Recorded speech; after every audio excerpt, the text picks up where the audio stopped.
रहे हो, आप देख रहे हैं राजस्थान विधानसभा से राइट टू हेल्थ बिल, जो पिछले काफ़ी समय से चर्चा का विषय रहा कि राइट टू हेल्थ बिल सरकार लेके आएगी नहीं आएगी, लेकिन मुख्यमंत्री अशोक गहलोत लगातार ये बात कहते रहे कि जनता का अधिकार है, उसे मिलना चाहिए, अच्छी शिक्षा और अच्छा चिकित्सा व्यवस्था उन्हें मिलनी चाहिए। तो राइट टू हेल्थ बिल एक कहूँ राजस्थान के लिए काफ़ी महत्वपूर्ण कहा जा सकता है। एक तरफ हाउस के अंदर बिल पास हुआ है, दूसरी तरफ जयपुर के स्टैचू सर्किल पर डॉक्टरों का विरोध जारी है। तो चलिए हमारे साथ इस मुद्दे पर चर्चा करने के लिए वरिष्ठ पत्रकार डॉक्टर यश गोयल साहब हैं हमारे साथ में, और सुमित गोदारा जी भाजपा विधायक हमारे साथ में हैं, जिन्होंने डिबेट में हिस्सा भी लिया। सुमित जी, दो बातें निकल करके आई। आप लोगों ने कहा कि बिल ठीक है, बिल का विरोध नहीं है, लेकिन इसके जो लॉज बनाए जा रहे हैं उनका विरोध है। लेकिन 50 बेड का मल्टी स्पेशिया अस्पताल का जो जिक्र किया है मंत्री ने पारित कराते वक्त, हम बिल में इसे जोड़ेंगे। तो इससे कुछ मिलता है कि चले आप लोग जो चाह रहे थे उस मांग के आसपास पहुंचे हैं? सबसे पहले तो योगेंद्र जी मैं कहूँगा कि जो ये सरकार ने जिस तरह डॉक्टर से ना तो बात करी और ना चर्चा रखी, एक हट जो सरकार ने एक एडमेंसी रखी हुई है, उसका नुकसान राजस्थान की चिकित्सा सेवाओं को लॉन्ग लास्टिंग रन में होगा। जो डॉक्टर्स यहाँ पर हैं, वो जो स्टूडेंट्स हैं, डॉक्टर्स हैं, उनका मन राजस्थान से कहीं ना कहीं मोह भंग हो रहा है कि यहाँ पर काम करने का। तो इससे नुकसान हमको और आपको ही है।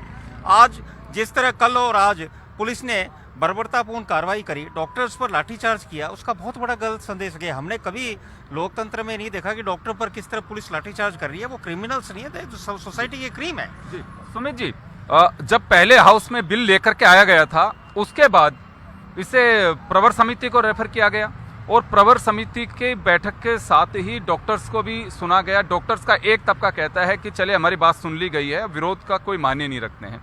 दूसरी बार जब अभी प्रसाद लाल मीना से जो मंत्री हैं उनसे पूछा गया तो कि डॉक्टर से चर्चा हो चुकी थी, वो कहते हैं बिल ही मत लेके आइए, उसमें कहीं कोई सुधार की गुंजाइश होती है तो बात अलग होती है। हमने सुना भी है, लेकिन बिल को ही लाने से इनकार कर रहे हैं, वो संभव नहीं है, सरकार ये बर्दाश्त नहीं कर सकती। योगेंद्र जी, विषय ये है कि बिल लाओ, सरकार का अधिकार है, पर विषय ये है कि क्या हमारा सरकारी सिस्टम अच्छा है? क्या हम किस चीज़ की बात करें? हम स्वास्थ्य सेवाओं की बात कर रहे हैं। राजस्थान राज्य जयपुर एसएमएस हॉस्पिटल, जब राजस्थान का खुद का मुखिया वहां जाता है, उसे प्राइवेट लैब में सामने जाके इन्वेस्टिगेशन कराने पड़ते हैं, और व्हील चेयर पे जाते हैं, वो व्हील चेयर टूटी हुई होती है, सुप्रेंट को उठाया जाता है। तो हम जब राजस्थान के मुखिया का ये हाल है, तो हम कौन सी चिकित्सा सेवाएं, कौन से राइट टू हेल्थ बिल की बात कर रहे हैं? जब राजस्थान के मुखिया को राइट टू हेल्थ में सही इलाज नहीं मिल रहा, तो आप आम जन की क्या सोचोगे? जो लूणक्रंस रहे, जो दूरस्थ रेगिस्तान क्षेत्र है, पहाड़ी क्षेत्र, जब पीएचसी सीएचसी, वहाँ क्या इलाज मिलेगा?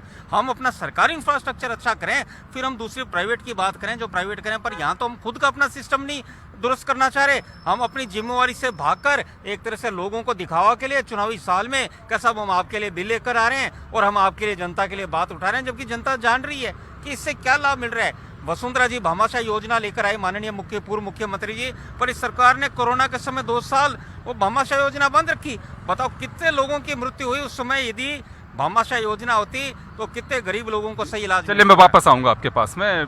डॉक्टर यश गोयल साहब हमारे साथ हैं, वरिष्ठ पत्रकार हैं, पूरी डिबेट को सुना इन्होंने और बिल को देखा। सर, क्या माना जाए, right to health bill pass हो चुका है? योगेंद्र जी, ये बिल जरूर पास हो गया है, पर एक चीज़ दिमाग में आती है कि ये राइट टू हेल्थ है या राइट टू ट्रीटमेंट है। राइट।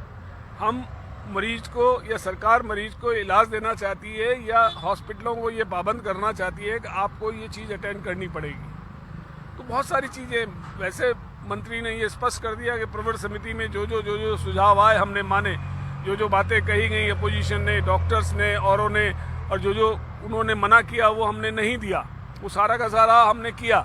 परंतु उसके बाद भी असंतोष है। सड़कों पे डॉक्टर्स खड़े हैं, उनका ग्रुप खड़ा है, उनके ऊपर पानी की